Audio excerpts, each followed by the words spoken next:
اعوذ باللہ من الشیطان اللعین الرجیم بسم اللہ الرحمن الرحیم السلام علیکم یا موضع الرسالہ و مختلف الملائکہ۔ سلام و ائمہ آپ پر کہ آپ موضع اور جائے گاہ رسالت ہیں۔ آپ اس مقام کا نام ہے جہاں ملائکہ کی رفت و آمد ہوتی۔ اس فقرے میں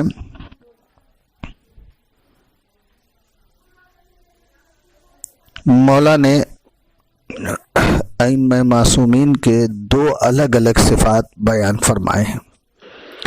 ایک صفت موضع رسالت ہونا، موضع یا موضع یہ وضع سے بنا ہے جس کے معنی ہوتے ہیں رکھنے کی جگہ، مرکز، اور کلمہ رسالت جس کے معنی ہے کسی کو پیغام پہنچانے کے لیے بھیجنا۔ رسالت و رسول کی مختلف اعتبار سے اگر آپ دیکھیں تو مختلف قسمیں علماء نے بیان کیا ہے۔ یہ دونوں ایک دوسرے سے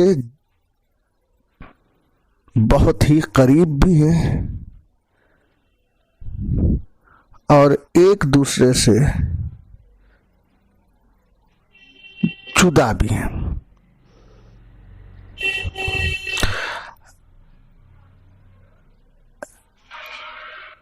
فرائض کے اعتبار سے اگر دیکھا جائے تو جدا ہے ایک دوسرے سے، اور اگر ان فرائض کا نتیجہ دیکھا جائے تو چونکہ نتیجہ ان فرائض کی ادائیگی پر منحصر ہوتا ہے اس لیے ایک بھی ہے۔ رسول کی جو علماء نے تقسیم کیا ہے وہ دو تقسیم بیان ہوئی ہے۔ ایک رسول تکوینی ہوتا ہے اور ایک رسول تشریعی ہوتا ہے۔ رسول تکوینی کسے کہتے ہیں؟ رسول تکوینی وہ رسول جس سے تابع مقاومت نہ ہو، جس کا مقابلہ انسان نہ کر سکتا ہو، کوئی اس کا مقابلہ نہ کر سکے، اس کے روبرو ٹھہرنے کی کسی میں ہمت اور جرأت نہ ہو۔ جیسے علماء نے مثال دیا، جیسے عذاب الہی، قرآن مجید میں ارشاد ہوتا ہے وَأَرْسَلْنَا عَلَيْهِمُ الطُّوفَانَ، ہم نے ان پر طوفان اور ٹڈیوں کو نازل کیا، جس کا مقابلہ، طوفان کا مقابلہ کائنات میں کوئی نہیں کر سکتا ہے۔ آج سائنس اتنی ترقی کرنے کے باوجود بھی ایسی ہمت اور جرأت اور طاقت نہیں رکھتی ہے کہ وہ طوفانوں کا مقابلہ کر سکے۔ رسول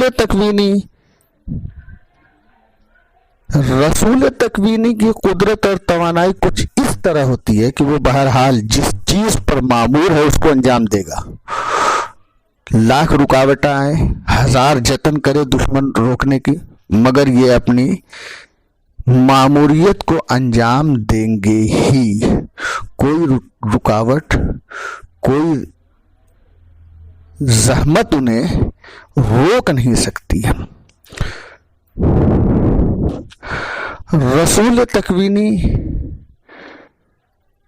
ہر حال میں اپنا فریضہ انجام دیتا ہے، جبکہ رسول تشریعی اس وقت اپنے فرائض کو انجام دیتا ہے جب فرائض کے انجام دینے کی راہ میں رکاوٹیں نہ ہوں، یا اگر ہوں تو ان رکاوٹوں کو پہلے دور کرے، خواہ اس رکاوٹ اور ان موانع کو ہٹانے اور دور کرنے کی راہ میں وہ درجہ شہادت پر فائز ہو جائے، مگر جب تک موانع برطرف نہیں ہوں گے اس وقت تک یہ اپنے ذمہ داری اور فرائض کو انجام نہیں دے گا۔ چنانچہ آپ انبیاء کی تاریخ اگر دیکھیں لا تعداد بے شمار ایسے نمونے انبیاء کی تاریخ میں نظر آئیں گے۔ امام حسن عسکری علیہ الصلوۃ والسلام نے ارشاد فرمایا، فالکلیم البس حلۃ الاصطفاء، اللہ نے جناب موسیٰ کے جسم اقدس پر حلۂ اصطفاء پہنایا۔ کب پہنایا؟ لما عہدنا منہ الوفا، جب یہ بات واضح ہو گئی کہ انہوں نے ہمارے عہد و پیمان ولایت کو پورا کر دیا۔ یعنی جب تک یہ بات واضح نہیں ہوئی تھی اللہ نے حلۂ اصطفاء ان کے جسم اقدس پر نہیں پہنایا تھا۔ یا امام جعفر صادق علیہ الصلوۃ والسلام نے ارشاد فرمایا، ما نبأ نبی قط، اللہ کے کسی نبی نے کوئی خبر نہیں دی الا بمعرفت حقنا، مگر یہ کہ ہمارے حقوق کی معرفت ہو، ان کے پاس ہو، وبفضلنا عمن سوانا، اور ہمیں ہمارے علاوہ جتنے افراد ہیں ان سب سے افضل اور برتر تسلیم کر لیا۔ یعنی جب تک ہمارے حق کی معرفت نہیں حاصل کر سکا اس وقت تک نبی کو نبی نہیں بنایا گیا، اس وقت نبی کو نبوت نہیں ملی کسی بھی نبی کو، جب تک کہ انہوں نے ہم کو دوسروں سے برتر اور افضل نہیں سمجھا۔ خود پیغمبر اکرم نے ارشاد فرمایا، ما تکاملت النبوۃ لنبی، کسی بھی نبی کی نبوت اس وقت تک مکمل نہیں ہوئی حتی عرضت علیہ ولایتی و ولایت اہل بیتی، جب تک کہ ان کے سامنے ہماری ولایت اور ہمارے اہل بیت کی ولایت پیش نہیں کی گئی، ہماری اور ہماری ولایت کا ان کے سامنے پیش کی جاتی ہے۔ وَمَثَلُ لَهُ فَأَقَرُّوا، اور ان کے سامنے ہماری ولایت کو مثل کے عنوان سے پیش کیا جاتا۔ فَأَقَرُّوا بِطَاعَتِهِمْ وَوِلَایَتِهِمْ، انہوں نے اقرار کیا ہماری اطاعت کا اور ہماری ولایت کا۔ یعنی جب نبی کی نبوت پائے تکمیل کو اس وقت پہنچے گی جب وہ ہمارے اہل بیت کی ولایت اور اطاعت کا اقرار کر لیں۔ اگر اعلان ولایت اقرار ولایت نہ ہو تو کسی بھی نبی کی نبوت پائے تکمیل کو نہیں پہنچ سکتی۔ اب یہاں پر ایک بات قارئین اور ایک بات ناظرین کے ذہنوں تک پہنچانا مناسب سمجھتا ہوں کہ امام علی نقی علیہ الصلوۃ والسلام نے زیارت کی ابتدائی میں دو لفظیں استعمال کیا ہے، دو مختلف ترکیب کے ساتھ۔ ایک مقام پر رسالت آیا ہے اور ایک مقام پر نبوت آیا ہے، اہل بیت نبوت فرمایا، اور ابھی ایک مقام پر رسالت کا موضع رسالت کا تذکرہ کر دیا ہے۔ یہ دو لفظ ہیں، وہ بھی بلا فاصلہ مولا نے دونوں کو استعمال کیا ہے۔ تو دونوں لفظوں کے استعمال کرنے کا کوئی نہ کوئی بہرحال مقصد ہے، اس لیے کہ بے مقصد کوئی جملہ حکیم اور عقل مند انسان نہیں بولتا ہے، چہ جائے کہ معصوم، جہاں عقلوں کو معراج ملتی ہو، حکمتوں کو بلندیاں نصیب ہوتی ہوں۔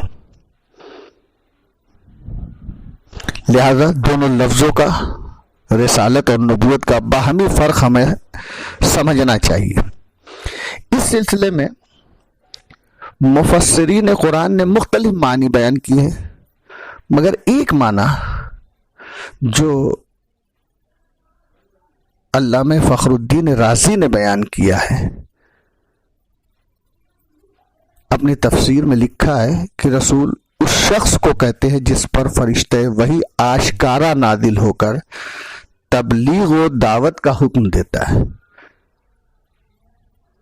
یعنی جب فرشتہ آتا ہے تو تو اس کو لوگ پہچانتے ہوتے ہیں. وہ آ کر نبی کے پاس، رسول کے پاس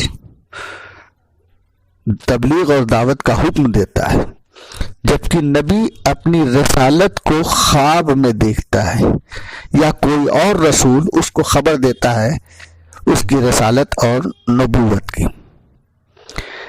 اسی سے ملتی جلتی تھوڑی سی فرق کے ساتھ ایک تعریف اور ملتی ہے جس کو مفسر قرآن ثعلبی نے بیان کیا ہے.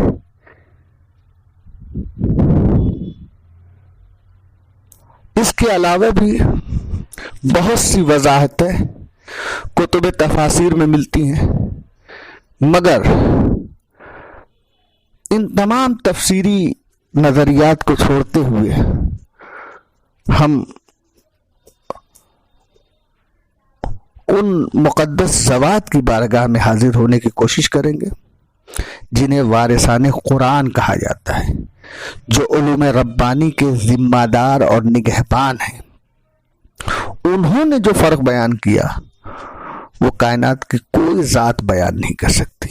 چنانچہ آپ دیکھیے، امام محمد باقر علیہ السلام سے زرارہ نے پوچھا کہ فرزند رسول وکان رسول النبی، یہاں پر نبی اور رسول کسے کہتے ہیں جو قرآن میں استعمال ہوا ہے؟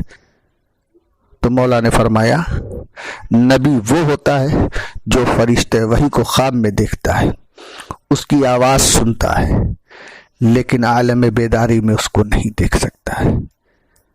رسول عالم خواب اور عالم بیداری میں اس کو دیکھتا ہے اور اس کی آواز بھی سنتا ہے. دونوں کا فرق واضح ہو گیا. دوسرے مقام پر زرارہ ہی نے امام جعفر صادق علیہ السلام سے سوال کر لیا تو آپ نے فرمایا جو شخص اس فرشتے کو دیکھے جو خدا کی طرف سے اس کے لیے رسالت لے کر آیا ہے اور ان سے اسی طرح گفتگو کرتا ہے جیسے ہم آپس میں گفتگو کر رہے ہیں، تو وہ رسول ہوگا. لیکن نبی فرشتے کو نہیں دیکھتا ہے، صرف وحی نازل ہوتی ہے اور عالم خواب میں فرشتوں کو دیکھتا ہے، عالم بیداری میں فرشتوں کو نہیں دیکھتا ہے. دوسرا جملہ وَمُخْتَلِفَ الْمَلَائِکَہ، کلمہ مختلف اختلاف سے بنا ہے، جس کے معنی لڑائی جھگڑا نہیں ہے. جو ہمارے اور آپ کے سماج میں عموماً اردو زبان میں اختلاف کے معنی یہ ہوتے ہیں کسی کی رائے سے کی مخالفت کر دینا یا کسی کی بات کی مخالفت کر دینا. یہاں پر اختلاف سے مراد رفت و آمد ہے، آپسی اختلاف مراد نہیں ہے، بلکہ آنا جانا مراد ہے. قرآن کریم میں لفظ اختلاف اسی معنی میں استعمال ہوا ہے. ارشاد ہوتا ہے ان فی خلق السماوات والارض، اللہ نے جو زمین و آسمان کی تخلیق فرمایا ہے، واختلاف اللیل والنہار، اور یہ دن آتا ہے رات آتی ہے، یہ آنا جانا دن کا اور رات کا، لآیات لأولی الالباب، صاحبان عقل و خرد کے لیے یہ نشانیاں ہیں. تو رفت و آمد کا اطلاق لڑائی جھگڑے پر نہیں ہوتا ہے. یہاں پر اختلاف سے مراد رفت و آمد ہے، اختلاف سے مراد لڑائی جھگڑا نہیں ہے. اب اگر اختلاف سے مراد رفت و آمد ہے، آنا جانا ہے، تو یہ بات ہر صاحب عقل جانتا ہے کہ اگر کوئی آدمی کسی جگہ ایک مرتبہ جائے اور جا کے واپس آ جائے تو اس کو رفت و آمد نہیں کہیں گے. رفت و آمد کا اطلاق اس وقت ہوگا جب انسان متعدد بارہا آیا جایا کرے، وہاں ایک مرتبہ نہیں، متعدد بار، ہفتے میں 10 دن پر، 20 دن پر، 1 مہینے پر اگر کہیں آدمی مستقل آتا جاتا ہے، جیسے ایک سروس مین ہر روز اپنے آفس آتا جاتا ہے، تو یہ رفت و آمد ہے. لیکن ایک آدمی جو کبھی گیا اور آیا تو اس کو رفت آمد نہیں کہتے ہیں. اب یہاں پر دیکھنا یہ ہے کہ جو ہم زیارت جامعہ میں پڑھتے ہیں، کہتے ہیں کہ اے اماں آپ وہ مقام ہیں جہاں ملائکہ کی آمد و رفت ہوتی ہے، تو اس کا واضح سا مطلب یہ ہوگا کہ ملائکہ ایک مرتبہ نہیں آئے تھے در آل محمد پر، بلکہ ہمیشہ آتے جاتے تھے، اور یہ سلسلہ مدتوں جاری تھا، آج بھی جاری ہے۔ کبھی ایک مرتبہ آ گئے ہوں اور چلے گئے ہوں، اس کو رفت و آمد نہیں کہتے ہیں، نہیں، بلکہ کبھی کبھی گروہ گروہ آتے تھے اور کبھی تنہا آتے تھے۔ چنانچہ آپ دیکھیے کہ امام حسین کی ولادت کی مناسبت سے جو عموماً تذکرہ ملتا ہے کہ گروہ در گروہ چلے آ رہے تھے ملائکہ، ایک گروہ آتا تو دوسرا چلا جا رہا ہے، ایک آتا ہے دوسرا واپس ہو جا رہا ہے، تو یہ سلسلہ ہمیشہ اماں کے یہاں آنے جانے کا ملائکہ کا لگا رہتا تھا۔ چنانچہ اس بات کو امام حسن نے مولا کائنات کی شہادت کے بعد جو پہلا خطبہ دیا تھا، جس کو فریقین نے نقل کیا، تمام علماء نے نقل کیا، شیعہ سنی علماء نے نقل کیا ہے، اس میں صاف صاف مولا نے کہا تھا وَأَنَا مِنْ أَهْلِ الْبَيْتِ، ہم ہی وہ اہل بیت ہیں، الَّذِي كَانَ جِبْرَائِيلُ يَنزِلُ إِلَيْنَا، جہاں جبرائیل نازل ہوتے تھے، وَيَسْعَدُ مِنْ عِنْدِنَا، اور ہمارے پاس سے واپس جاتے تھے، ہمارے پاس آتے تھے اور ہمارے پاس سے واپس جاتے تھے۔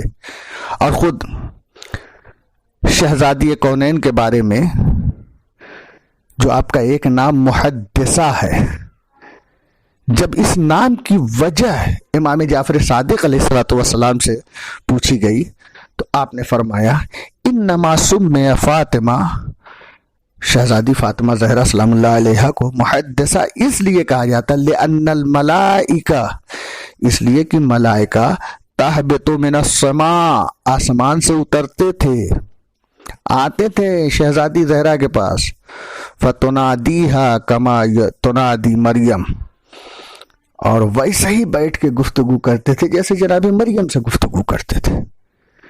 جناب فاطمہ کو محدثہ اسی لیے کہا جاتا ہے۔ امام جواد علیہ السلام نے مولا کائنات حضرت علی ابن ابی طالب علیہ السلام سے نقل کیا ہے کہ عبداللہ ابن عباس نے مولا سے پوچھا تو آپ نے فرمایا اے ابن عباس، شب قدر ہر سال آتی ہے اور اسی رات سال بھر کے امور نازل ہوتے ہیں، یعنی شب قدر میں سال بھر کے امور نازل ہوتے ہیں، اور اس کے لیے رسول کے بعد ان کے اوصیاء ذمہ دار ہیں۔ یہ سننا تھا کہ ابن عباس نے پھر سوال کیا مولا وہ کون لوگ ہیں جن کو اوصیاء کہا جاتا ہے، جن کے پاس امور نازل ہوتے ہیں؟ تو مولا نے جواب دیا میں اور میرے صلب سے 11 فرزند، وہ ہیں جن سے فرشتے گفتگو کرتے۔ یہ آل محمد کا دروازہ ہے، یہ اہل بیت کا در تھا جہاں فرشتے روز آیا جایا کرتے۔ تو یہ اہل بیت کی در کی بات نہیں ہے۔ میں آپ کے سامنے ایک واقعہ، مختصر ترین واقعہ مختصر طور پر نقل کر دوں تاکہ آپ اندازہ لگائیے کہ اہل بیت سے وابستگی خود انسان کو کتنا بلند بنا دیتی ہے۔ یہ تو در اہل بیت تھا جہاں ملائکہ آتے تھے۔ آیت اللہ میلانی فرماتے ہیں کہ میرے جد بزرگوار سید محمد ہادی میلانی عظیم صاحب عالم دین گزرے ہیں، وہ کہتے ہیں کہ آیت اللہ میلانی کہتے ہیں کہ میں نے ایک معتبر شخص سے اپنے جد کا یہ واقعہ سنا ہے کہ تہران کا ایک عالم اپنے تاجر دوست کے ساتھ مشہد مقدس کی زیارت کے لیے آیا، تو رات میں انہوں نے کوشش کیا کہ میرے جد امجد سے مشہد میں ملاقات کر لیں۔ وقت طے ہو گیا، صبح کا وقت تھا، وہ بھی اتنے سویرے کا وقت تھا کہ عموماً انسان کے لیے اتنی سویرے اٹھ کے کہیں جانا آنا دقت کا سبب ہوتا ہے۔ بہرحال اس تاجر نے کہا کہ ٹھیک ہے ہم اسی وقت ملاقات کر لیں گے۔ نماز صبح کے لیے دونوں اٹھے، نماز پڑھی، نماز پڑھنے کے بعد اس تاجر کو نیند آ گئی۔ آپ اندازہ لگائیے اہل بیت کے در سے وابستگی کتنا عظیم انسان کو بنا دیتی ہے۔ وہ شخص سویا نماز صبح کے بعد تاجر، اور جب بیدار ہوا تو اس کو احساس یہ ہوا اور یہ معلوم ہوا کہ میں عالم نجاست میں ہوں، اور وقت دیکھ رہا ہے تو اتنا مختصر ہے کہ اگر غسل کرنے جاتا ہے تو آقا سے جو وقت لیا ہے وہ وقت ختم ہو جائے گا، تو خلاف وعدہ ہو جائے گا، ملاقات نہیں ہو پائے گی۔ اور دوسری بات اس نے یہ سوچا کہ ملاقات ہی تو کرنا ہے، اس عالم دین کا گھر کوئی مسجد تو ہے نہیں کہ میں عالم نجاست میں جا نہیں سکتا ہوں، اور پھر وقت بھی کم ہے، اگر جاؤں گا غسل کرنے کے لیے تو وقت موعود نکل جائے گا۔ چنانچہ اسی پس و پیش میں وہ تھا، اور اس نے یہ طے کر لیا کہ چونکہ اب مسجد نہیں ہے لہذا شرعی قباحت بھی نہیں ہے، آیت اللہ سے ملاقات کرنے جانیں گے، بعد میں واپس آ کے غسل کر لیں گے۔ بہرکیف وہ اسی عالم میں سید محمد ہادی میلانی کے پاس پہنچا، جتنی دیر بیٹھ کے باتیں کرنی تھی، جو بھی گفتگو، جن مسائل پر گفتگو کرنی تھی، دونوں نے آپس میں گفتگو کیا، اور جب چلنے لگے تو آیت اللہ العظمی سید محمد ہادی میلانی نے اس تاجر کو بلایا اور کہا، اے تاجر، یہ وہ گھر ہے جہاں احکام شرعیہ کا قرآن و سنت سے استنباط و استدلال ہوتا ہے، مسائل دینی کی تشریح اور توضیح بیان ہوتی ہے، لہذا یہاں ملائکہ کی آمد و رفت ہوتی رہتی ہے، اور جہاں ملائکہ کی آمد و رفت ہو وہاں ایسے حالات میں نہیں جانا چاہیے۔ اللہ اکبر! یہ خادم شریعت، یہ فقیہ دین کا مقام اتنا بلند و عظیم ہے، تو اندازہ لگائیں وہ دروازہ کتنا عظیم المرتبت ہوگا جہاں وحی الہی کا نزول ہوتا تھا، قرآن کی آیتیں نازل ہوتی تھی۔ اب یہ سوال پیدا ہوتا ہے کہ یہ ملائکہ کیوں آتے ہیں آل محمد کے دروازے پر؟ کیا ضرورت ان کو محسوس ہوتی ہے کہ آل محمد کے دروازے پر آتے جاتے رہتے ہیں؟ نزول وحی تک کا مسئلہ تو سمجھ میں آتا ہے، مگر یہ بار بار آنا جانا ملائکہ کا احادیث کی روشنی میں دو وجہیں ہم کو سمجھ میں آتی ہیں۔ ایک، پہلی وجہ، آل محمد کی خدمت کے لیے یہ ملائکہ آتے ہیں، چنانچہ نبی اکرم کا بیان ہے، ان للہ ملائکہ، اللہ کے کچھ ملائکہ ہیں، سیارین فی الارض، جو زمین میں گھومتے رہتے ہیں، یخدمون محمد، وہ محمد و آل محمد، وہ خدمت کرتے ہیں آل محمد کی۔ کب تک کرتے رہیں گے؟ الی ان تقوم الساعہ، یہاں تک کہ قیامت آ جائے، صبح قیامت تک۔ ایک بات، آنے کا سبب جو نبی اکرم نے بتایا، خدمت محمد و آل محمد۔ دوسری چیز اور دوسری وجہ جو احادیث کی روشنی میں بیان کی جا سکتی ہے وہ یہ کہ ملائکہ آل محمد کے پاس علم و معارف سیکھنے کے لیے آتے ہیں۔ جناب حبیب نے امام حسین سے سوال کیا، کیوں اللہ نے آپ حضرات کو جناب آدم کی تخلیق سے پہلے خلق فرمایا؟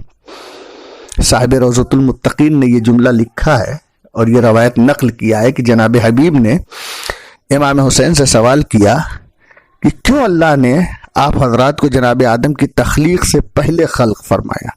مولا نے جواب دیا، ہم نورانی مخلوق تھے جو عرش الہی کے گرد چکر لگاتے تھے اور ملائکہ کو حمد خدا کا سلیقہ سکھاتے تھے۔ خدایا ہمیں آل محمد کی صحیح معرفت عطا فرما اور توفیق کرامت فرما کہ ہم وارثان تطہیر کے زیر سایہ اپنی